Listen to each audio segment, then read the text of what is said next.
Conversations across time.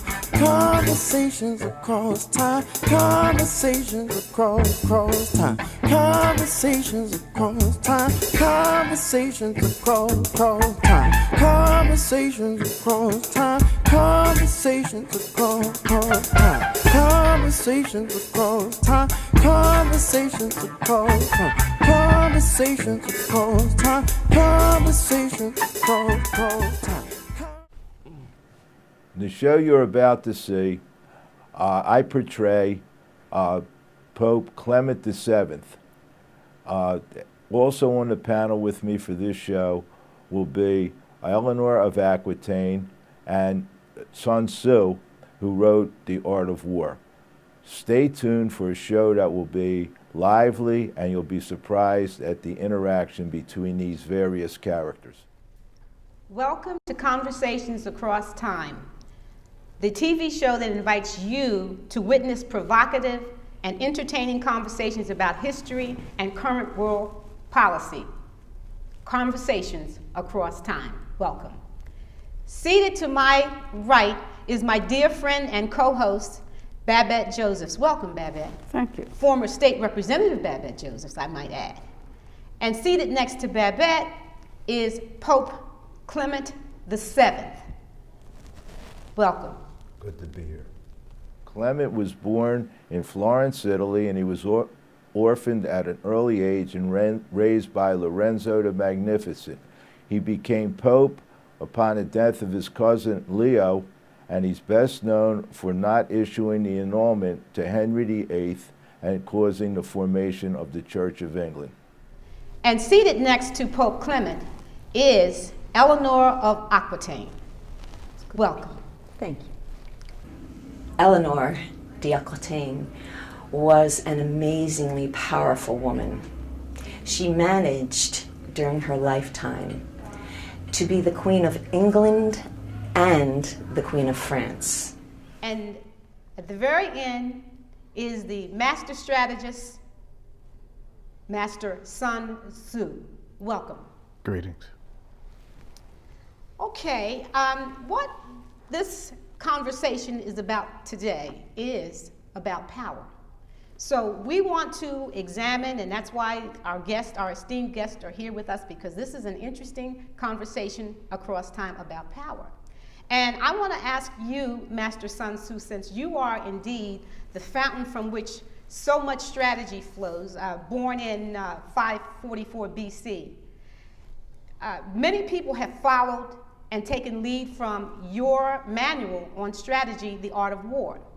So given that, I would like you to, I'd like to ask you if you believe that Eleanor, who was Queen of Aquitaine, Eleanor was Queen of France, and she was also Queen of England.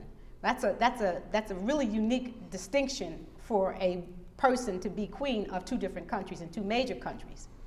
And Pope Clement VII was viewed by some as not a very good pope, but he was also somewhat of a strategist. And I'd like to ask you if you believe either of these two individuals studied you or used any of the principles from your book, The Art of War. Well, to that I would say, certainly Eleanor.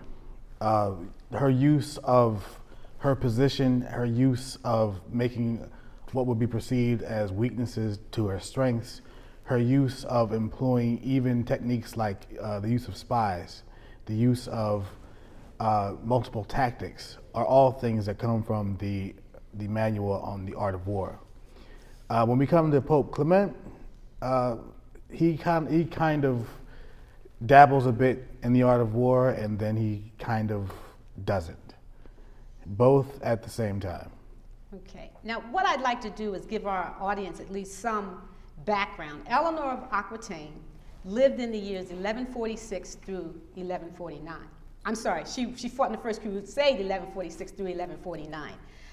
Eleanor was, she became the owner of a large piece of property called the Aquitaine upon her father's death. She was 15 years old, and she was the most desirable woman in all of Europe because not only was she beautiful, but also she owned a lot of real estate. and she fought in the Second Crusades, and she actually sought an annulment from her husband, Louis, who was King of France. And 2 weeks after she got the annulment, she married Henry, who became Henry II, King of England. Pope Clement, on the other hand, was an interesting person because he was a scholar. He was someone, first of all, he was a Medici, and we cannot overlook the fact that he was the second Medici Pope. He was a power broker, and he actually orchestrated to have Adrian VI become Pope, and he was his cardinal, and he was an excellent cardinal. And he then had Adrian become Pope, and Adrian was the tutor of Charles, and Charles was the Holy Roman Emperor. Now, a lot of people don't understand because the Holy Roman Emperor was a military, that was actually a military station, and the Pope was concerned with clerical things. But you can understand that because he engineered for Adrian to become Pope, and he knew that Adrian had been Charles's tutor. So you can see that what he was doing behind the scenes as a cardinal was very strategic because he was putting the military and he was also putting the political in place. When Adrian died, Clement became king. So Pope. Became Pope. Oh, I'm so sorry. He became Pope, and it's important for us to understand that because there are some questions about Clement as a Pope. And I would ask Pope Clement, you were not thought of as a good Pope. In fact, listed as one of the 7 worst Pope. Would you like to expound upon that at all? Yes. It depends on who is using the criteria to determine what a good pope is.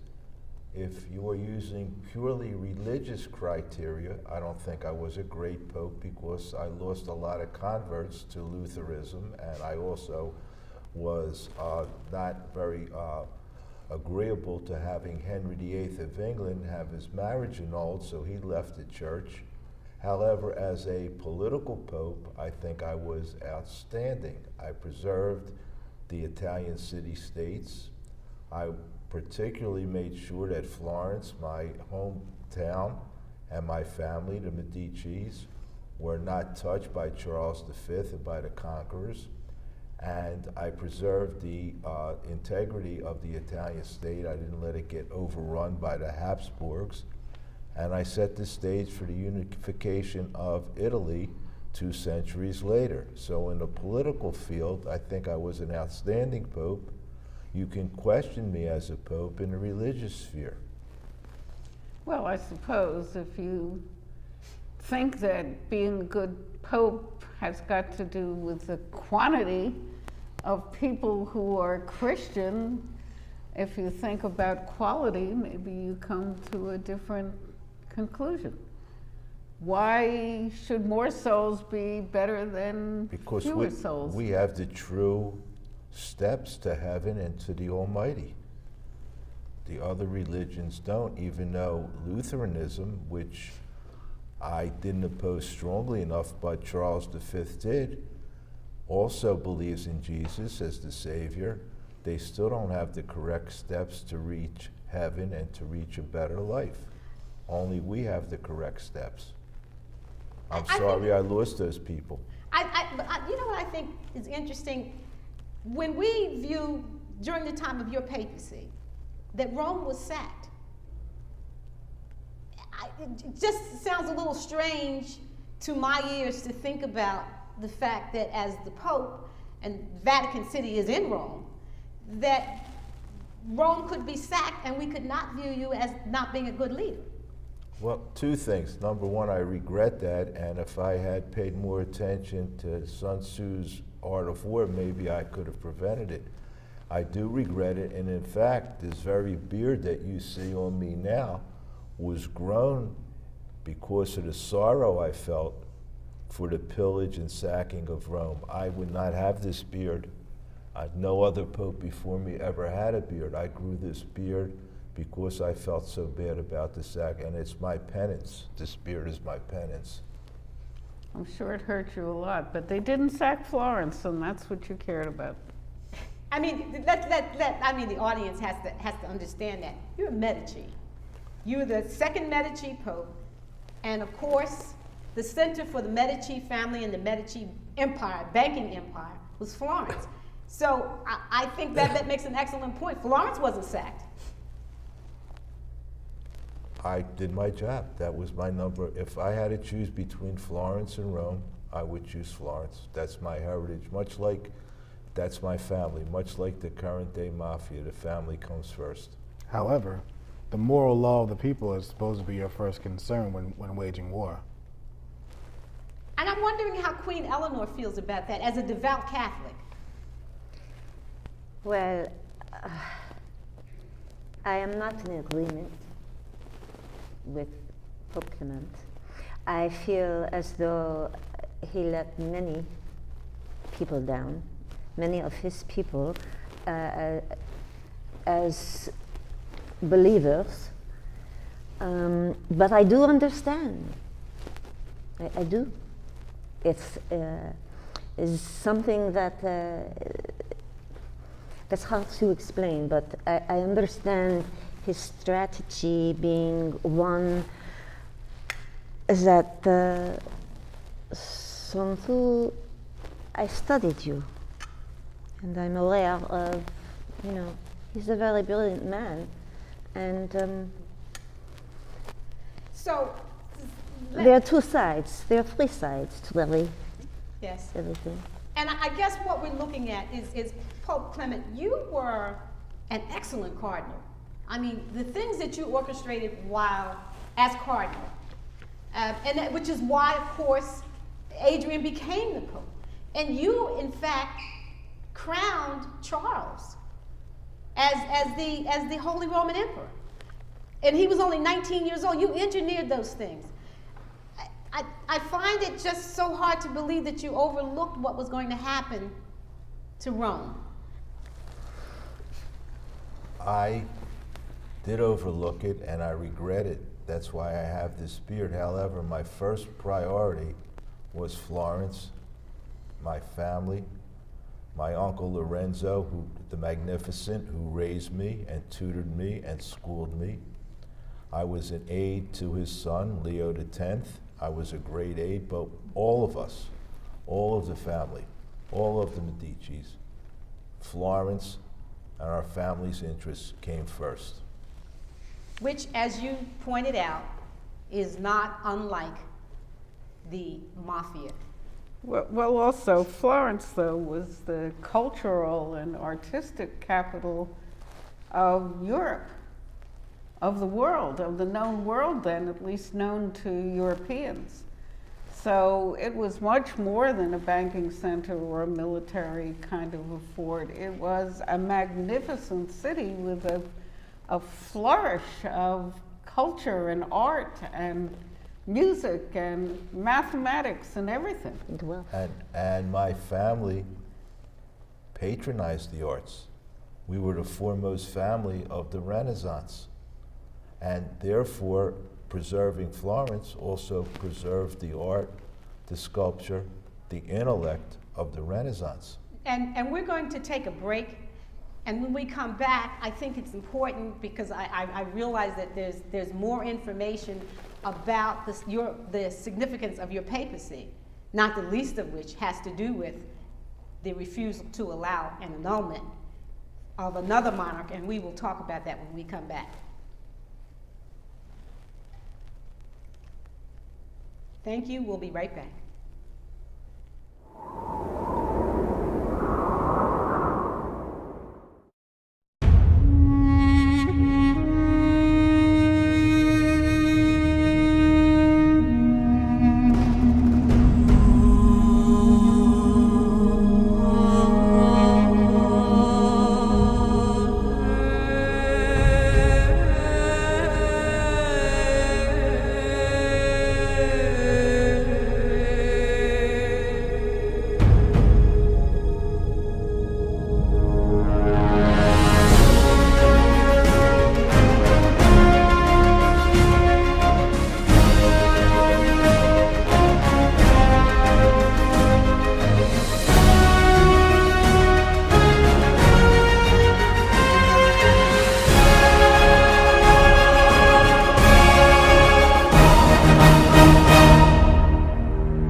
Across Time. It's an idea that has been germinating for a long time, and I believe there's something for everyone. It's education and entertainment. Welcome back to Conversations Across Time.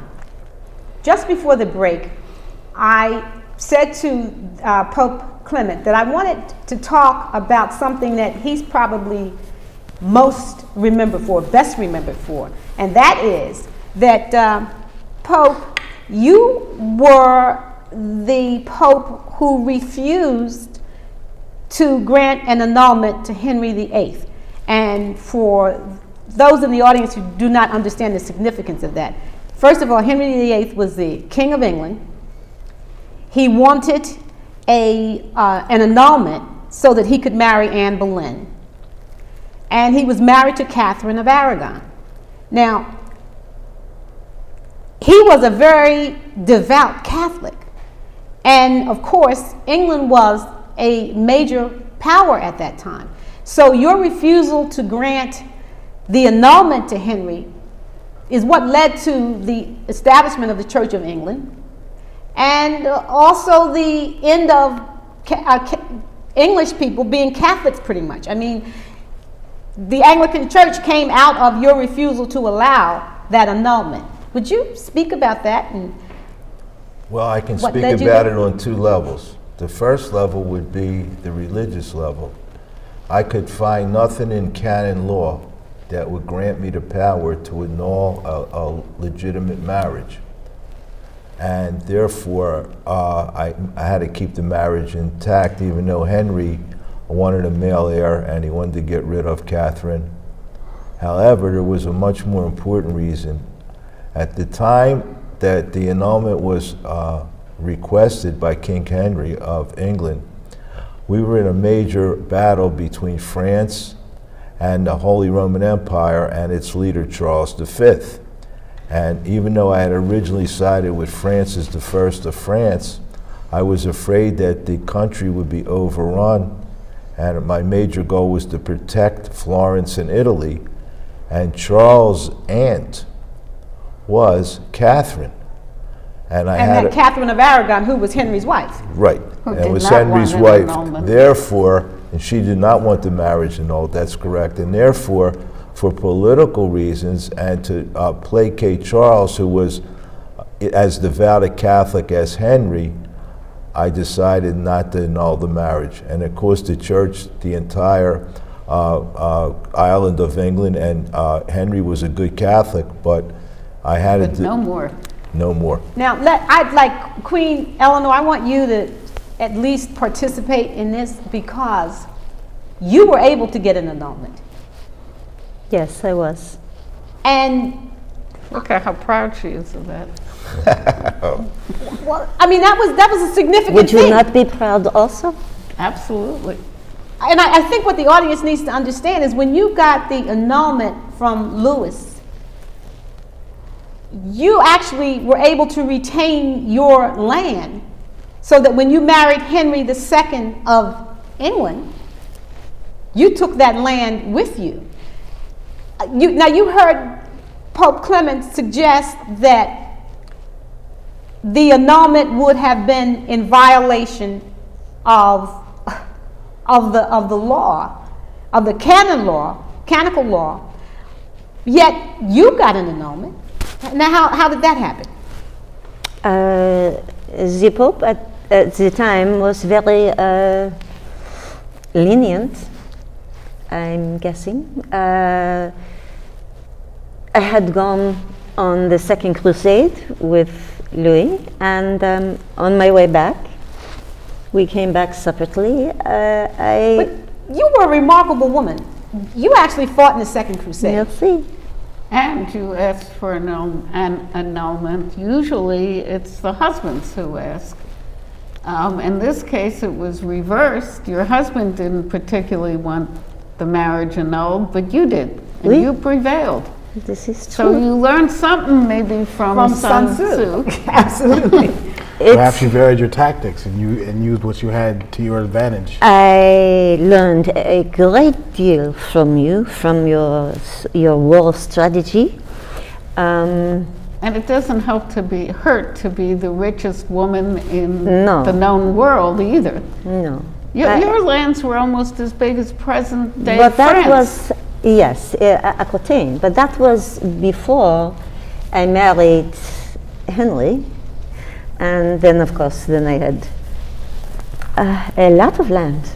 Yes, I in did. 2 continents. Well, I on the did. continent and on But the there British was a Isles. great payment I paid. Well, you had 8 children. Oui. You know, I would like to say, Queen, one of the things that as a child I was most intrigued by, we have cinema, we have film, and there was a very great actress who portrayed you on screen. And to see if anyone, of course I'm speaking of the wonderful film, The Lion in the Winter, and if anyone were to see that film, it gives some idea of just what a tactician you were. And a credit to Master Sun Tzu, because one of the things that we can't overlook, Pope Clement, is that you did seek advice from Machiavelli. And Machiavelli, Master Sun Tzu, as everyone knows, followed your principles and actually wrote a treatise which followed the principles that he learned from studying your I mean, You're referring to the prince. I'm referring to the prince, yes. Yes. And so here Clement had the benefit of having Machiavelli as an advisor. And I guess I look at Eleanor being this very literate woman. I mean, so much about Eleanor is not told, but she actually was a master of 5 languages, very well read. So she studied you, and it seems that she studied you and benefited a lot more than Pope Clement, who had someone who followed your teachings, Machiavelli, to give him advice, but yet he still didn't follow. But then again, I guess what I've got to look at is something that you said before. What were your interests? Nicola was a dear friend of mine, and he was a fellow Florentine, and we had similar backgrounds. And in fact, he advised me to enter into an alliance, and I told him no, and I sent him out to command our troops. I listened to him when it was in the interest of Florence, and I ignored him when it was not in the interest of Florence. And Eleanor of Aquitaine did what was in her interest Of course. consistently and did very well. Well, But I was able to preserve Italy, and she wound up in prison. Oh, yeah, but not at the end of her life. She wound up at the end of her life being the regent of Our son. the English.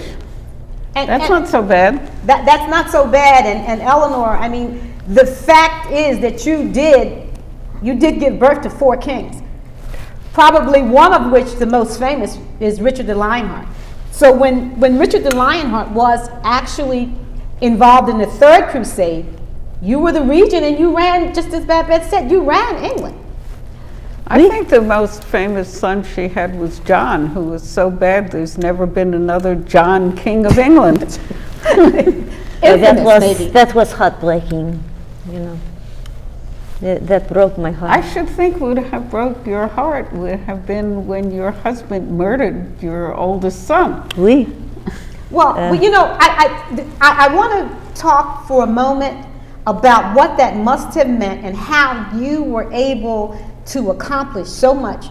A good deal of the time, you were in prison when you were. I mean, there is of course the love affair that Henry had with Rosamond, and Rosamond was mysteriously Suddenly got sick and died. and you were in Amazing, prison huh? while that was going on.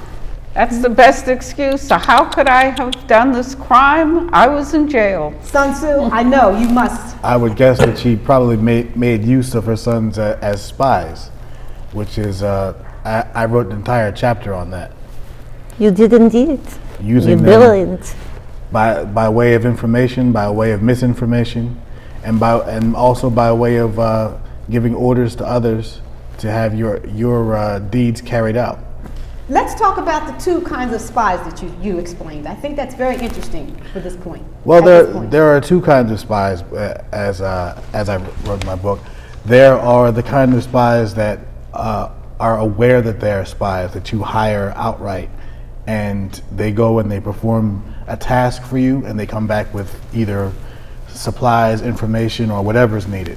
And then there's the other kind of spy, which is your more unwitting spy, where if, say, Eleanor and I had a purpose to trick you into believing something, we might say, have a conversation in front of Babette, giving all kinds of misinformation, and then Babette would come to you and tell you the misinformation, and then you would think that we were planning to do things that perhaps we were not. And the thing that's interesting about that is because you would do it through using Babette, who would unwittingly give me bad information, and because Correct. I trust her implicitly, Right.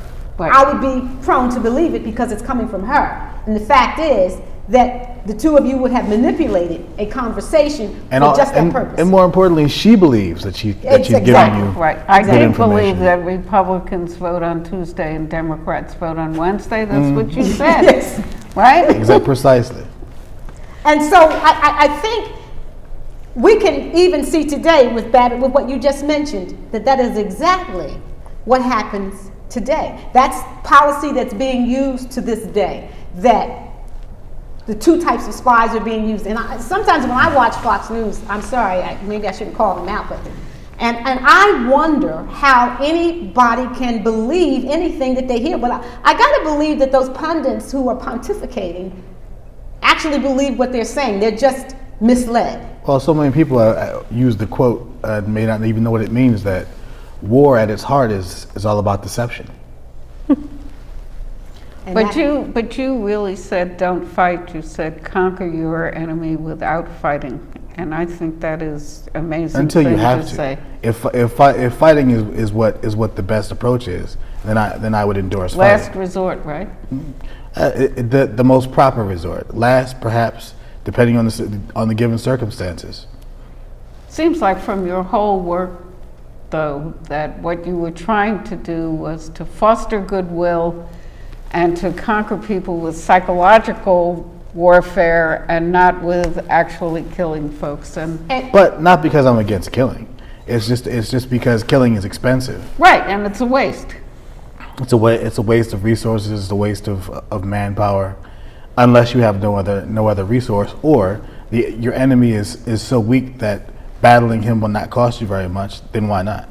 And what I'd like to do, because this is this is a point at which we have to break, but I must say that this is a topic that is so timely. I need to invite you back so that we can have another discussion, because right now we can see in the political realm that this is being played out.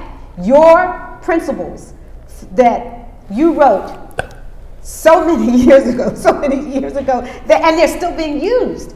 And being used unabashedly. And there are some leaders right now who are definitely playing out of your handbook. So I'm going to, if I can, impose upon you, invite you back so that we can take up this discussion again. And I thank you so much. This has been Conversations Across Time. And as you see, we end our program once again saying we need to talk more. So hopefully these wonderful guests will indulge us and come back so that you can hear more about principles that date back millennia. And this has been Conversations Across Time. Thank you, and good night. Conversations across time, conversations across time, conversations across time, conversations across time, conversations across time, conversations across time, conversations across time, conversations across time, conversations across time, conversations across time, conversations across time, conversations across time, conversations across time, conversations across time, conversations across time, across time, conversations across time, conversations across